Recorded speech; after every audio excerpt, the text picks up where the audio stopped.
नमस्कार, मैं डॉक्टर निधि गुप्ता और मेरे साथ फिज़िकल थेरेपिस्ट डॉक्टर दीपा। अभी हम बात करना चाहते हैं नी एक्सटेंशन के बारे में। ख़ास तौर पर जब आपकी कोई भी नी सर्जरी हो चुकी होती है, उसके बाद नी एक्सटेंशन पूरा आना ज़रूरी होता है। और होता क्या है नी एक्सटेंशन, जब आपका घुटना आप ऐसा पूरा खोल सकें, ढंग से सीधा स्ट्रेट कर सकें, इसे हम नी एक्सटेंशन कहते हैं।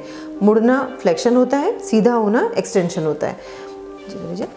क्यों नी एक्सटेंशन की हमको ज़रूरत होती है कि पूरा नी एक्सटेंडेड होना चाहिए? क्योंकि जब भी हम चलते हैं या सीढ़ी चढ़ते हैं तो हमारा एक पैर हवा में होता है और दूसरे पैर पर हमारा पूरा वजन होता है। हर कदम में एक बार इस पैर पर पूरा साइकिल आता है, एक बार इस पैर पर पूरा साइकिल आता है। तो अगर आपका पैर थोड़ा सा मुड़ा हुआ होगा तो आपको नेचुरली तकलीफ देगा, और अगर आपका पैर पूरा खुला हुआ होगा तो जैसे नॉर्मल हम पूरा वेट बेयर करते हैं वैसे वो पैर कर पाएगा। तो परेशानियाँ क्या आती हैं इसमें? अगर आप आपका पैर को पूरा एक्सटेंशन, फुल एक्सटेंशन में नहीं ले पा रहे हैं, उसके दो कारण हो सकते हैं। एक्सटेंशन लेग हो सकता है, जिसका मतलब है कि आपका नी यहाँ तक तो आप उठा पा रहे हैं, लेकिन उसके बाद आपकी ये जो मसल है जिसका काम है इसको खींच के अपने तरफ लाना, उसमें उतना पावर ही जनरेट नहीं हुआ कि वो इतने पूरे वजन को अपनी ओर खींच सके। तो नीचे कीजिए, यहाँ से लेके यहाँ तक तो वो लेके आ गई, लेकिन उसके बाद मसल से बन नहीं रहा है। तो आपको एग्जामिनिंग पर्सन या कोई दूसरा पर्सन इस चीज़ को पूरा फुल एक्सटेंशन में ला पा रहा है, लेकिन आपसे नहीं बन पा रहा। का मतलब ये हुआ कि आपकी यहाँ की मसल्स अभी उतनी स्ट्रांग नहीं है। तो इसका ट्रीटमेंट क्या होगा? क्वाड्रिसेप्स की स्ट्रेंथनिंग एक्सरसाइजेस, जो हमारे किसी अन्य वीडियो में है, आप उससे रेफर कर सकते हैं।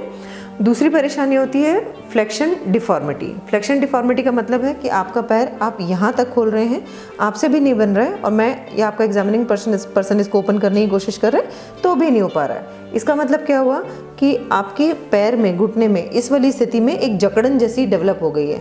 शुरुआती दिनों की फिजियोथेरेपी और एक्सरसाइजेस बहुत इंपॉर्टेंट होती हैं। सर्जरी के बाद का जो फेज़ 1 वाला ड्यूरेशन होता है वो बहुत इंपॉर्टेंट होता है। उसमें इस सब टारगेट्स को हमें अचीव करना होता है। नेचुरली एक्सरसाइजेज हैं, पेशेंट को करनी होती हैं, पर कई बार किसी कारणवश अगर आप नहीं बहुत अच्छे से कर पाए, आपका फुल एक्सटेंशन नहीं आया है, तो आगे क्या करें जिससे ये जो जकड़न आपकी नी के आसपास आ गई है ये ग्रेजुअली धीरे धीरे खुल जाए। हमको एक दिन में इसको खींच के नहीं सीधा करना है, बिकॉज वो एक तरीके की इंटरनल इंजरी करवा रहा होगा। तो आप ऐसी कौन सी एक्सरसाइजेज करें जिससे धीरे धीरे आपका जो मुड़ा हुआ सा नी है ये धीरे धीरे करके ओपन अप हो जाए। दीपा प्लीज छोटा बूस्टर दीपा।